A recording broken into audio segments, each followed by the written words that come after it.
Les enfants de Dieu sont appelés à être les représentants du Christ, à manifester au monde la bonté et la miséricorde de leur Sauveur. Comme Jésus nous a révélé le caractère du Père, ainsi nous devons le révéler lui-même à ceux qui ne connaissent pas son tendre amour et ses compassions. Comme tu m'as envoyé dans le monde, dit Jésus, je les ai aussi envoyés dans le monde. Moi en eux et toi en moi, afin que le monde connaisse que tu m'as envoyé. Jean 17, 18, 23. L'apôtre Paul écrivait aux chrétiens de Corinthe, vous êtes manifestement une lettre de Christ, connue et lue de tous les hommes. 2 Corinthiens 3, 3, 2. En chacun de ses enfants, Jésus envoie une lettre au monde.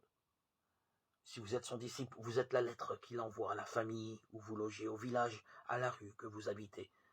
Par vous, Jésus désire parler au cœur de ceux qui ne le connaissent pas.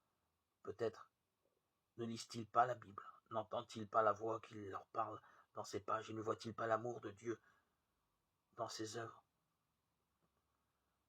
Tout est décrit dans la Bible. À force de lecture, l'entendement de l'âme et dans l'entendement de l'âme et dans la communion avec l'Esprit Saint, nous goûtons à ce qu'a été Jésus,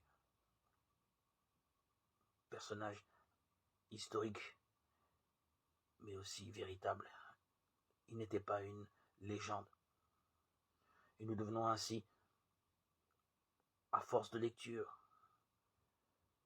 un véritable représentant de Jésus. Et il est possible que par nous, il soit amené à comprendre. Nous soyons amenés à comprendre quelque peu sa bonté. Ainsi, nous pouvons l'aimer et le servir.